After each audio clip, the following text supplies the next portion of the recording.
The first thing my father did when my husband stood up from the table was tighten his jaw. Not slam his hand, not raise his voice, just that small, familiar clench near his temple, the one that meant he'd already decided something and whatever came next was going to be ugly. "Sit down," my dad said. His voice carried across the dining room like a warning shot. My husband didn't. Instead, he picked up his glass. "Before we do anything else," he said calmly, "I'd like to make a toast." The room went silent. Every fork froze mid-air. My mother stopped breathing altogether. My younger brother stared at my husband like he'd just challenged gravity. And me? I felt my stomach drop. Because I knew that tone. That wasn't Daniel trying to smooth things over. That was Daniel planting his feet. "You're not welcome to speak here," my dad snapped. "This is a family matter." Daniel turned his head slowly, looked straight at him. "I am family," he said. That's when my father stood. "Then you can leave now." Those words hit harder than shouting ever could. Leave now. I had heard that sentence before. Not exactly like this, but close enough. Growing up, it was my father's favorite way to end disagreements. Short, absolute, final. It meant, "I'm done listening. I've decided you're wrong." My chair scraped the floor as I started to stand. "Dad," he cut me off with a raised hand. "No," he said, "I've been patient long enough." Patient. That was rich considering what had led us here. We were supposed to be celebrating my mother's birthday. 60 years, a full house, extended family, laughter earlier in the evening that now felt like it belonged to another lifetime. Everything had been fine until my father decided to clear the air. He always did that when people were watching.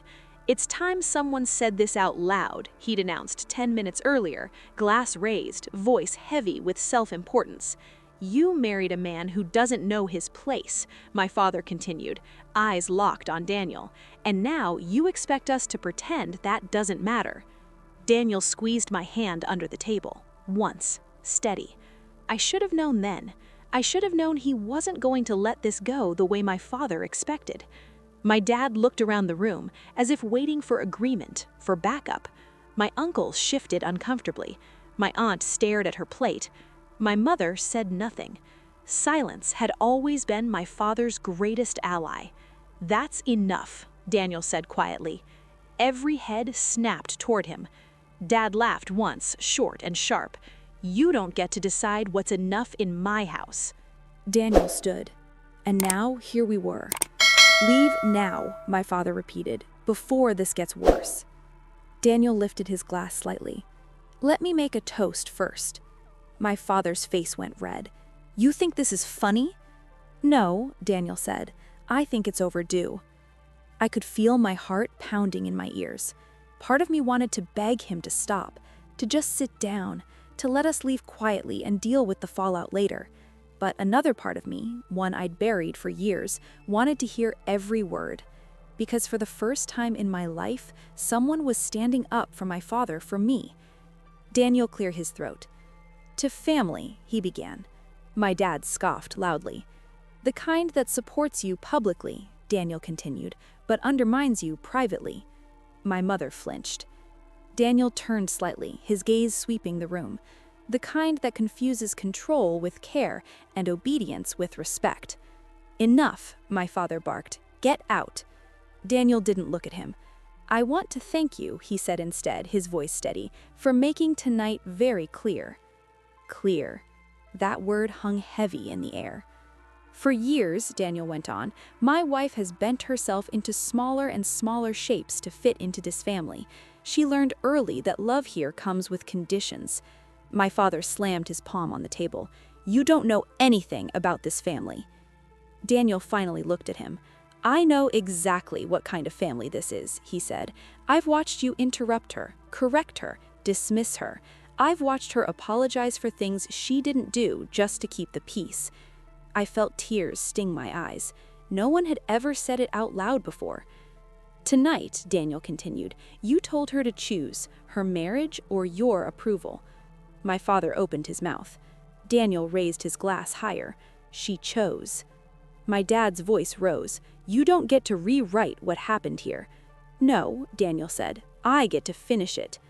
The room felt like it was tilting. This family dinner, Daniel said, was never about honesty. It was about control, about reminding everyone who still gets to decide who belongs. My father pointed at the door. "Out, now." Daniel nodded once. "Gladly," he said. Then he turned to me. "Are you ready?" I stood. My legs were shaking, but my voice wasn't. "Yes." That's when my father said something that snapped something cleanly in half inside me. "If you walk out with him," he said, "don't come back." I stopped. So did Daniel. The room held its breath. My father had used that line my whole life. It had worked every time. Until now. Daniel didn't answer him. He looked at me, not expectant, not demanding, just present, waiting for me to decide. I thought about every birthday where my opinions were too much, every holiday where my achievements were minimized, every time I'd been told I was difficult for asking to be treated like an adult. I looked at my mother. She wouldn't meet my eyes. I looked at my father. He was certain I'd fold. I reached for Daniel's hand. And that's when my husband did the last thing my father ever expected. He smiled, not smug, not mocking, calm. Then he turned back to the table. "One last thing," he said. My father laughed bitterly. "You've said enough." "No," Daniel replied, "I haven't." He raised his glass one final time. "To my wife," he said. The room went completely still. "To the woman who survived this house before I ever met her, who learned strength in silence, and who doesn't owe anyone obedience disguised as love." My chest tightened so hard it hurt. She is not leaving anything behind tonight. She's taking herself back. My father's face twisted with rage. "You think you've won something," he spat. Daniel didn't respond. He placed his glass down gently.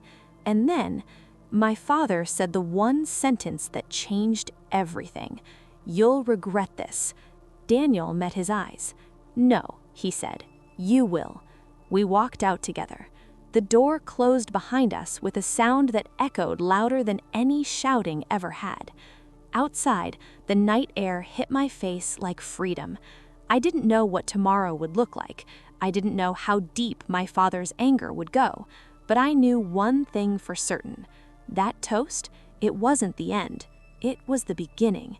And if you've ever been the one told to stay quiet to keep the peace, if you've ever been forced to choose between love and self-respect, you're gonna want to hear what happened next. Make sure you're subscribed to Scarlight Stories, because what my husband did after that door closed, no one in my family saw coming. We didn't speak for the first 10 minutes after we got into the car. Not because there was nothing to say, because there was too much. Daniel drove with both hands on the wheel, jaw tight, eyes fixed straight ahead. The streetlights slid across the windshield in long, quiet streaks. I watched them pass and tried to steady my breathing. My father's voice still echoed in my head. "Don't come back." I had heard those words before in different forms, but never like that. Never with witnesses. Never with my husband standing between us. "You okay?" Daniel asked finally, without looking at me. I nodded, then shook my head. "I don't know." He reached over and squeezed my knee. "You don't have to know yet." That's when it hit me. For the first time, I wasn't being rushed to forgive. I wasn't being told to calm down. I wasn't being reminded that he's still your father. Daniel wasn't trying to fix it. He was letting it be broken. We pulled into our driveway and sat there for a moment, engines still running. The house looked exactly the same as it had when we'd left that afternoon. Quiet, warm, safe. Daniel turned the car off. "I meant what I said," he told me. "Every word." "I know," I said. "And I'm not sorry." "I know that too." We went inside, kicked off our shoes, and collapsed onto the couch like we'd just finished running from something. My hands were still shaking. "I keep thinking," I said slowly, "that I should feel guilty." Daniel looked at me. "Do you?" I thought about it. "No," I admitted. "I feel relieved." He nodded. "That's not an accident." I laughed once, soft and disbelieving. "My dad just disowned me, and I feel relieved." "That tells you everything," he said. I leaned my head back against the couch, staring at the ceiling. "He's going to tell everyone his version." "Of course he is." "He'll say you disrespected him." "You mean challenged him?" "He'll say I chose you over my family." Daniel was quiet for a moment. "Did you?" he asked gently. I turned my head to look at him. "I chose myself," I said. He smiled. "Exactly." The first call came the next morning. My mother. I stared at my phone until it stopped ringing. Then it rang again. I answered on the third try. "Hello?" She didn't say my name. She just sighed. "He didn't sleep," she said. I closed my eyes. "I'm sorry." She made a small sound that could have been a laugh or a sob. "He's furious. He says you humiliated him." "I didn't." "You left." "Yes." She was quiet. "He feels disrespected in his own house," she continued. I sat down at the kitchen table. "Mom," I said carefully, "when has he ever respected me?" That stopped her. "He provided for you," she said finally. "I know." "He gave you everything." "No," I said gently. "He gave me rules." Silence stretched between us. "He thinks your husband turned you against him," she said. I felt something tighten in my chest. "No," I said. "My husband stood next to me. That's not the same thing." She sighed again. "He says you owe him an apology." I almost laughed. "For what?" "For embarrassing him in front of the family." I looked out the window at our quiet street. A neighbor was walking their dog. Normal life, continuing without any regard for the earthquake inside me. "Mom," I said, "has he ever apologized to me?" She didn't answer. "Has he ever apologized for talking over me, for belittling my choices, for threatening to cut me off every time I disagreed with him?" She inhaled sharply. "You know how he is." "There it is," I said softly. She didn't deny it. "He says if you come to your senses," she added, "you can come by alone, without your husband, just to talk." My stomach dropped. "Alone?" I repeated. "Yes." I pictured it instantly, sitting across from my father at the dining table, his voice calm, controlled, telling me how disappointed he was, how much I'd hurt him, how everything could go back to normal if I just admitted I was wrong. "I won't do that," I said. "You won't even try?" she asked, hurt creeping into her voice. "No," I said, "because that's not a conversation. That's a trap." She went quiet. "I love you, but I'm not coming alone." She didn't respond for a long time. Then, quietly, "He won't like that." "I know," I said. After we hung up, I sat there staring at the phone. Daniel came in a few minutes later, coffee mug in hand. He took one look at my face and sat down across from me. "She called," I said. He nodded. "What did she say?" I told her everything. He listened without interrupting. When I finished, he said, "You don't owe him a private audience." "I know." "And you don't owe her silence." "I know." He reached across the table and took my hands. "Whatever happens next, we handle it together." Together. That word felt different now. He wasn't asking me to choose him. He was choosing with me.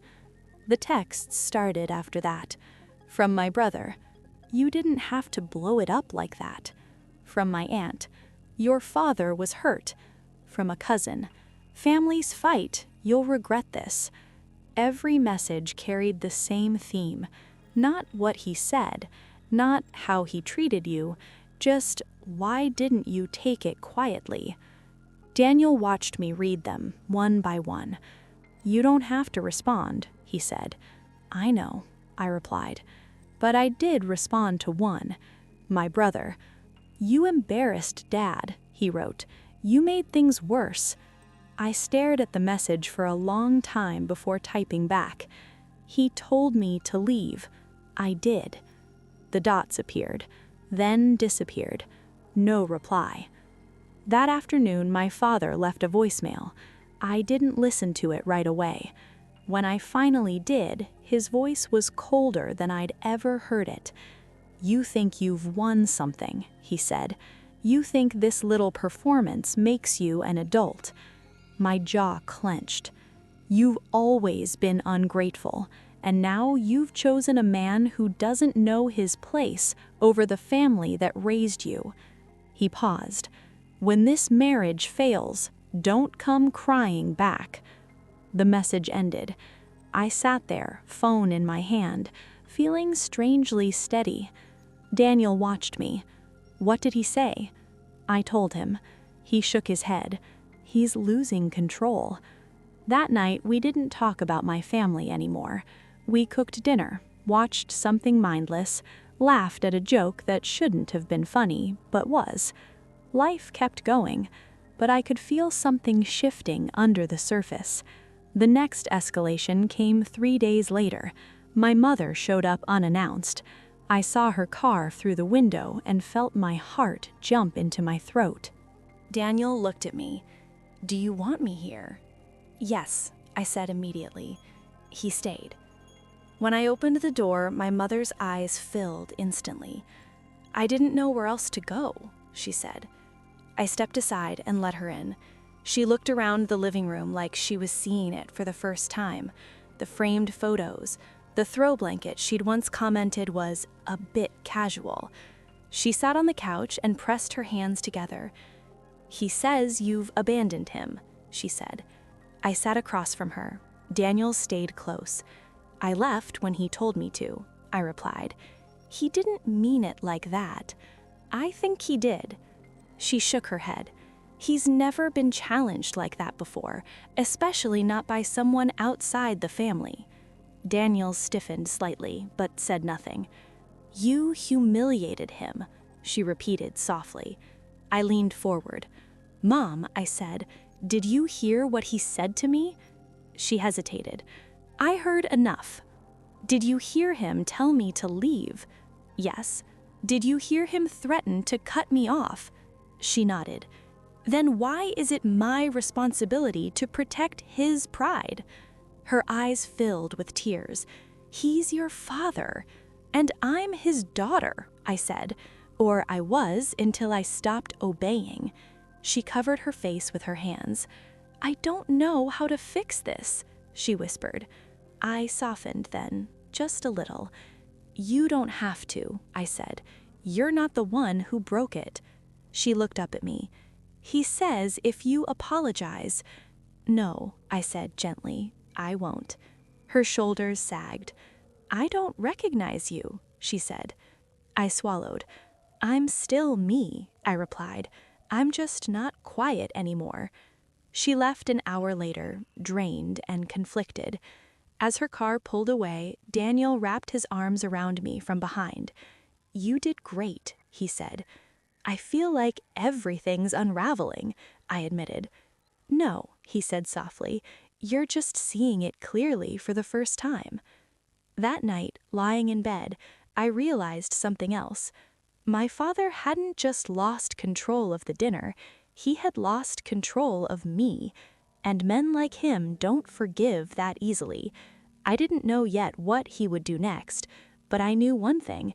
That toast wasn't the moment things went wrong. It was the moment the truth stopped being contained. And if you think that was the worst of it, if you think he was done after one threat and a few angry calls, you're not ready for what happened next. Because my father didn't just double down, he went after the one thing he thought would force me back in line. And in doing so, he crossed a line he could never uncross. The letter arrived on a Tuesday, not by email, not by text, not even by a phone call wrapped in fake concern. An envelope, thick, cream-colored, my father's handwriting on the front, precise, deliberate, unmistakable, the kind of handwriting that never rushed because it believed the world would wait. I stood at the kitchen counter holding it for a long time before opening it. Daniel watched me from the doorway. "You want me to?" I shook my head. "No, if it's what I think it is, I should read it." I slid my finger under the flap. Inside was not a letter. It was a notice. Formal, cold, typed, addressed to me by my full legal name, the one my father only used when he was angry or making a point. It informed me that I had 30 days to remove any remaining personal belongings from the property listed below. The property listed below was my childhood home. My chest tightened. At the bottom, a single line stood out more than anything else. Failure to comply will result in disposal of said belongings at owner's discretion. Owner, as if I'd never been more than a long-term guest. Daniel stepped closer. "What is it?" I said, "He's kicking me out of a house I haven't lived in for years." Daniel read over my shoulder, his jaw clenched. "This is a threat," he said. "No," I replied quietly. "This is leverage." Because my father knew exactly what he was doing. Inside that house were things I couldn't replace. Not furniture, not clothes. Memories. Boxes I'd packed years ago because he'd told me there wasn't room anymore. Things he said I could pick up later. Photos, journals, my grandmother's letters, my college acceptance papers he never attended the ceremony for. He knew I'd hesitate. He knew I'd feel that old pull. Just go talk to him. Just smooth it over. Just apologize and get your things. I folded the notice carefully and set it on the counter. I said, "He wants me to come crawling." Daniel nodded. "Yes. And he thinks this will do it." Daniel didn't answer right away.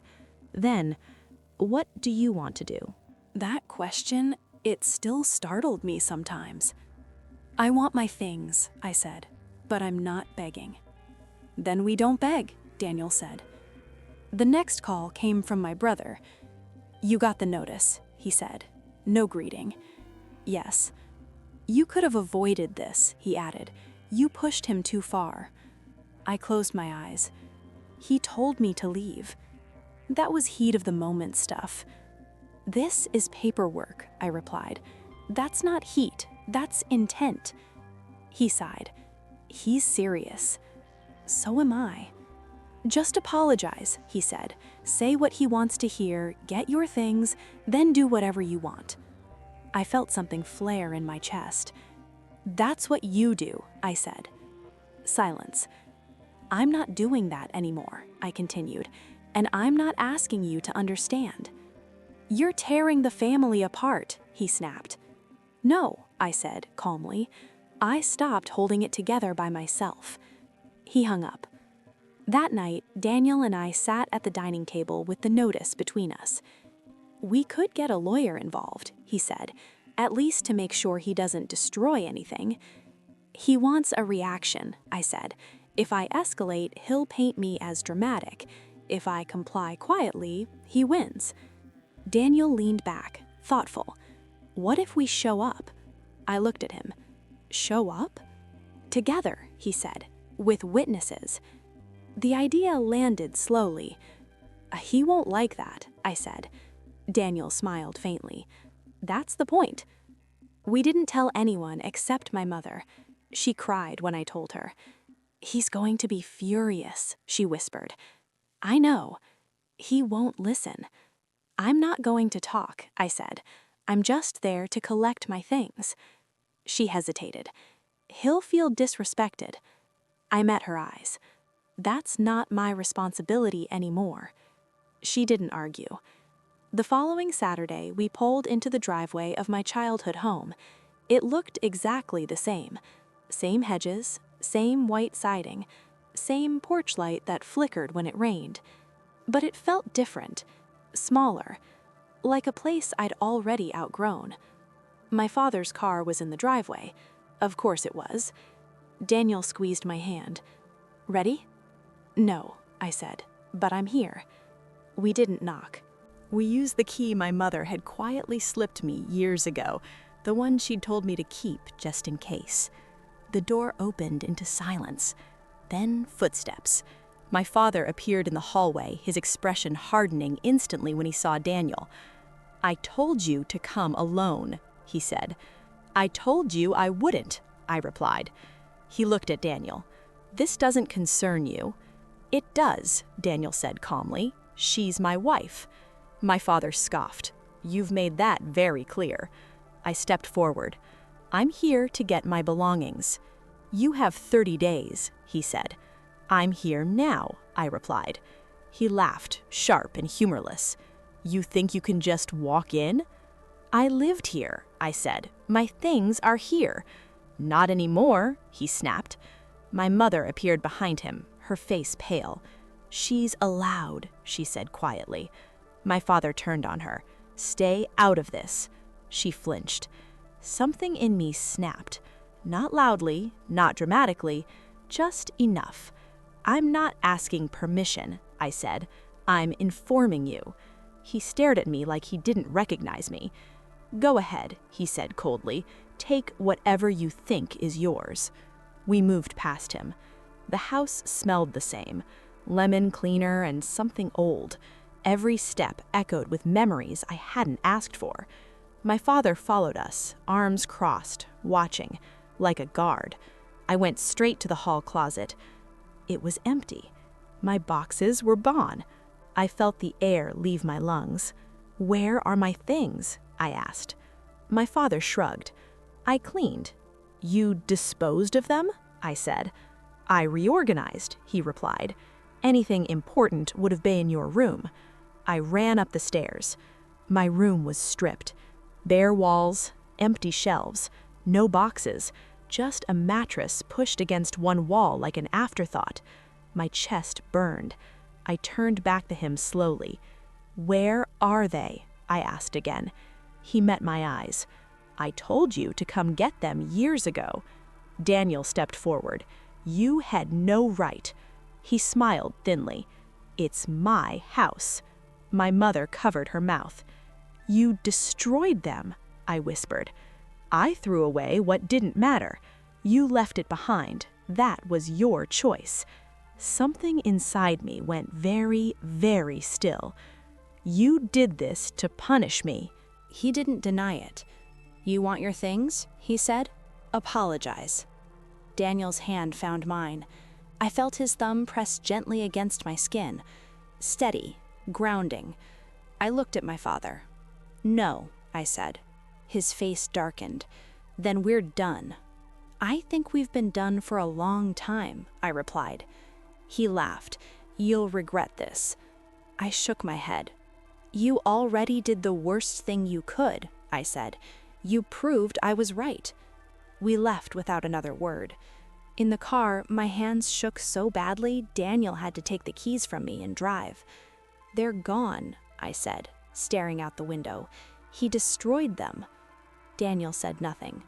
There was nothing to say. Grief settled in later, that night. I cried for the things I'd lost, but more than that, I cried for the girl who'd believed if she just tried harder, stayed quieter, loved better, her father would choose her. Daniel held me while it passed. "He crossed a line," he said softly. "Yes," I whispered, "and he knows it." The next morning, my mother called. "He didn't sleep," she said again. I didn't respond. "He's angry," she added, "but he's also unsettled." "Good," I said quietly. Because here's the thing my father hadn't expected. Destroying my past didn't pull me back, it freed me. And what he didn't know yet, what none of them knew, was that he had just handed me something far more powerful than leverage. He had given me proof. Proof that would matter very soon. Because when someone shows you exactly who they are, the next move is no longer about survival, it's about truth. And if you think this ends with a few boxes thrown away and some angry silence, make sure you stay with me, because what my father did next, trying to protect himself, is what finally exposed him to everyone. And once that happened, there was no going back. I didn't sleep that night, not because I was replaying what my father had done, though that was there, sharp and raw, but because something else had taken its place. Clarity. It settled in slowly, like fog lifting to reveal a landscape I'd been standing in my whole life without really seeing. My father hadn't just thrown away boxes, he'd destroyed evidence. Evidence of how he treated me. Evidence of what I'd survived. Evidence of a version of me he could no longer control. And he'd done it because he was afraid. I sat at the kitchen table before dawn, a mug of untouched coffee in front of me, staring at the notice he'd sent, the one that had started all of this. Daniel came in quietly and sat across from me. "You're thinking," he said. "Yes." "Dangerous thinking?" he asked gently. I smiled faintly. For him, yes. He waited. He always did. "My father didn't act out of anger yesterday," I said. "He acted out of panic." Daniel nodded. "Because you didn't bend." "Because, for the first time," I continued, "I didn't choose access over dignity." I picked up the notice and slid it across the table to him. "He thought this would pull me back in," I said, "make me desperate." Daniel read it again. "Instead, it gave you leverage." Yes. The thing my father had never understood was this. Threats only work when you still believe the person threatening you has power over your future. I didn't. The first domino fell that afternoon. I was at work when my phone started buzzing non-stop. Texts, calls, missed calls stacking faster than I could read them. From my aunt, from a cousin, from someone I hadn't spoken to since my college graduation. I stepped into an empty conference room and answered the first call. "Have you seen what your father is saying?" my aunt demanded. "What is he saying?" I asked calmly. "He's telling people you stormed into the house, that your husband was aggressive, that you threatened him." I closed my eyes once. "There it is," I said. "He's saying you're unstable, that he was afraid." I laughed quietly. I couldn't help it. "That's not funny," she snapped. "No," I agreed. "It's desperate." I hung up and checked my messages. There it was. A long email forwarded to multiple family members. My father's words, carefully chosen, emotionally loaded. He described himself as a man forced to protect his home, described me as manipulated, described Daniel as controlling, and then, right near the end, he made his mistake. He wrote, "I have done everything to support her, including storing her belongings for years. When she chose to disrespect me, I had no choice but to dispose of what she abandoned." Dispose of what she abandoned. I stared at that sentence for a long time. Then I forwarded the email, not to family, to my lawyer. Daniel came home early when I told him. "He's lying," Daniel said, pacing the living room, "and he's making it worse." "He always does when he feels cornered," I replied. "What are you going to do?" he asked. I looked up at him. "I'm going to tell the truth," I said. Once, clearly, with proof. I spent the rest of the afternoon gathering what little I had left. Photos on my phone of boxes stacked in the closet years ago.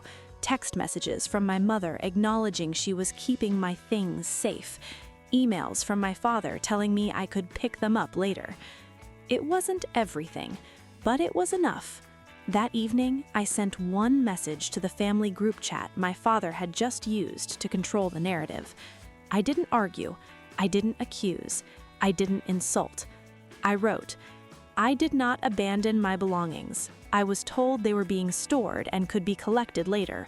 I came to retrieve them after receiving a formal notice. They were already destroyed. I did not threaten anyone.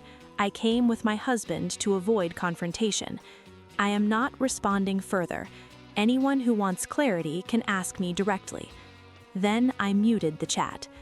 Daniel watched me set my phone face down. "That's it?" he asked. "That's it," I said. The response was immediate, not from my father, from everyone else. Private messages started coming in. "He didn't tell us that part. He said you refused to come get your things. Why would he throw them away?"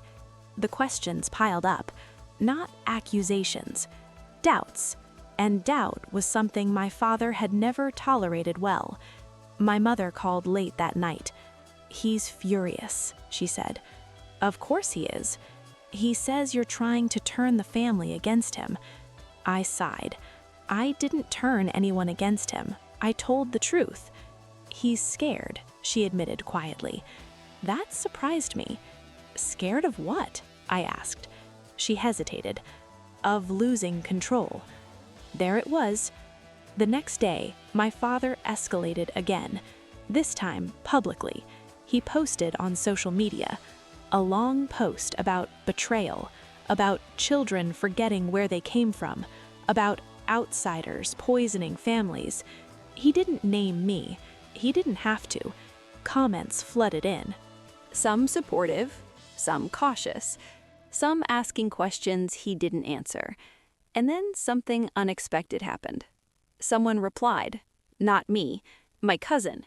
She wrote, "I was there when you told her to leave. I was there when you threw away her things. This isn't the whole story." The comment stayed up for 3 minutes. Then it was deleted. But screenshots are forever. The dam broke after that. Another relative chimed in. Then another. Stories I'd never known about surfaced, about how he'd cut people off, about how he'd threatened inheritance, about how he'd rewritten history whenever it suited him. I watched it unfold quietly, my phone buzzing on the table, my heart steady. Daniel sat beside me, his arm around my shoulders. "He's unraveling," he said. "Yes," I replied, because he's never had to answer before. That night, he showed up at our house, unannounced. I saw his car through the window and felt a strange sense of calm settle over me. Daniel stood. "Do you want me to?" "No," I said. "Stay." I opened the door. My father stood on the porch, face flushed, eyes wild in a way I'd never seen before. "You went behind my back," he said immediately. "No," I replied. "I spoke for myself. You made me look like a monster." "You did that," I said evenly. He stepped forward. "You had no right." "I had every right," I interrupted. "You destroyed my belongings and lied about it. They were my things to dispose of." "They were not," I said, "and you know it." His chest heaved. "You're ungrateful." I smiled sadly. That word doesn't work on me anymore. Daniel moved closer, not threatening, just present. My father looked at him. "You think you've won." Daniel didn't answer. I did. "This isn't about winning. It's about accountability." He scoffed. "You're tearing the family apart." I shook my head. "You did that when you decided obedience mattered more than love." For a moment, just a moment, I saw it. Fear. Not of losing me, of being exposed. "You could have come quietly. I would have given you back what I kept." "You already took what mattered," I replied. Silence fell between us. Then he said it. "You think anyone will choose you over me?" I didn't hesitate. "I'm not asking them to." He stared at me like he'd been struck. "You're not my little girl anymore," he said. "No," I agreed. "I never was." He laughed without another word. That was the last time I saw him. For now. The days that followed were quieter, not peaceful, but honest. My phone still buzzed, but the messages had changed. Not pressure, understanding, support. Questions that began with, "Are you okay?" instead of, "Why didn't you just apologize?" One evening, sitting on the couch with Daniel, I realized something else. My father's greatest weapon had always been isolation. Make you feel alone, make you feel difficult, make you feel like resistance meant exile. But once the truth was spoken out loud, I wasn't alone anymore, and neither was he. He was surrounded by people seeing him clearly for the first time. And people like my father don't fear consequences. They fear exposure, because exposure doesn't just end conflicts, it ends illusions. And if you think that was the end of it, if you think he faded quietly into wounded pride, you don't know men like my father. Because when they realize they can't control the story anymore, they try to erase it. And what he tried to do next to protect his image is what finally forced a line no one could pretend wasn't there. The final line. One he crossed without realizing it would cost him everything. The call came 3 days later, not from my father, from his lawyer. I was folding laundry when my phone rang. Unknown number. I almost ignored it. Something told me not to. "Hello? This is Mr. Halpern calling on behalf of your father." Daniel looked up from across the room instantly. "Yes?" I said. "There's been a misunderstanding," the man continued, voice smooth, practiced. "Your father would like to resolve things privately." I almost laughed. "Resolve what?" I asked. "The conflict," he said. "He's prepared to offer a compromise." I sat down slowly. What kind of compromise? He's willing to return anything that remains of your belongings and requests that you retract your statements. My stomach turned cold. Retract what, exactly? The accusations circulating within the family and online, he said carefully. They've damaged his reputation. I closed my eyes. You mean the truth, I said. A pause. Perception matters, he replied. Daniel shook his head slowly. Let me be clear, I said into the phone. My father destroyed my property. He lied about it. I didn't fabricate anything. Be that as it may, the lawyer said, continuing this path could have consequences. There it is, I said softly. Threats? He asked lightly. Control, I replied. Tell my father I'm not retracting anything, and I'm not meeting him privately. Another pause, longer this time. I advise you to reconsider, he said. Families don't recover from public disputes like this. Families don't recover from abuse either, I answered. I hung up. Daniel let out a slow breath. He's panicking. Yes, I said, and panicking men make mistakes. The mistake came faster than I expected. The next morning, my phone exploded. Messages, calls, notifications piling up so fast I couldn't read them all. Daniel grabbed his phone too. You need to see this. My father had posted again. This time, it wasn't vague. He named me. He accused me directly of trespassing, harassment, defamation. He claimed I had threatened legal action to extort him. He painted himself as a victim of a manipulative daughter and a domineering son-in-law. And then, his fatal error. He attached photos. Photos of my belongings. What remained of them. Boxes ripped open, papers scattered, items piled next to a trash bin, with a caption that read, "Proof that she abandoned these years ago." My hands went numb. He just incriminated himself, Daniel said quietly. Yes, he did, because those photos showed something very specific. Dates, recent timestamps embedded in the images, photos taken after the notice, photos proving he had them, photos proving he destroyed them, and worst of all, photos proving he lied. I didn't post. I didn't respond. I sent everything to my lawyer. Then I waited. The fallout was swift. My father's post was taken down within hours. Not by him, by the platform. Someone had reported it. Multiple someones. By the afternoon, the family group chat lit up again, but this time, not with confusion, with anger. Why would you lie? You said you didn't have her things. You said she abandoned them. My mother called, crying so hard I could barely understand her. "He didn't think," she sobbed. "He didn't think anyone would check." I closed my eyes. "He never does," I said gently. By evening, the lawyer called again. This time, his tone was different. "My client wishes to de-escalate." "No," I replied calmly. "I do." 2 days later, my father received a formal legal notice. Not dramatic, not vengeful, clear.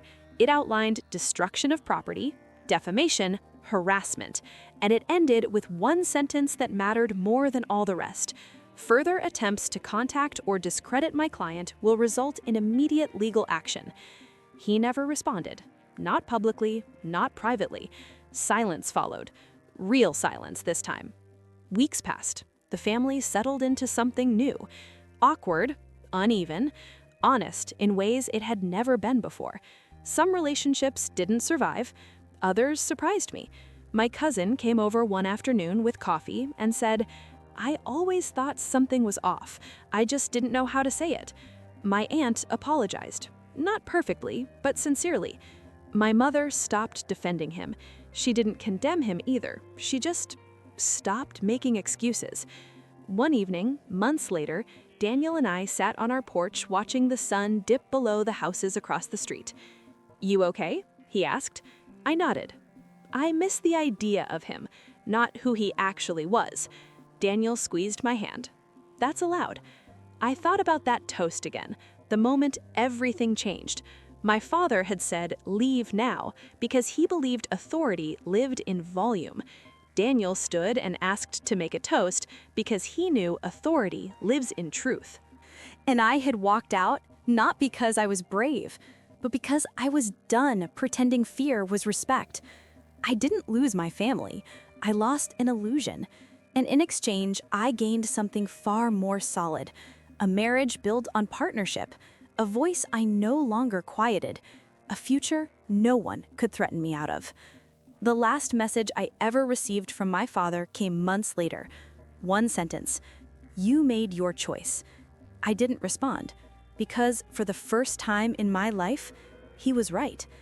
And if you've ever been told to stay silent to keep the peace, if you've ever been asked to shrink so someone else could feel powerful, if you've ever mistaken fear for love, you're not alone.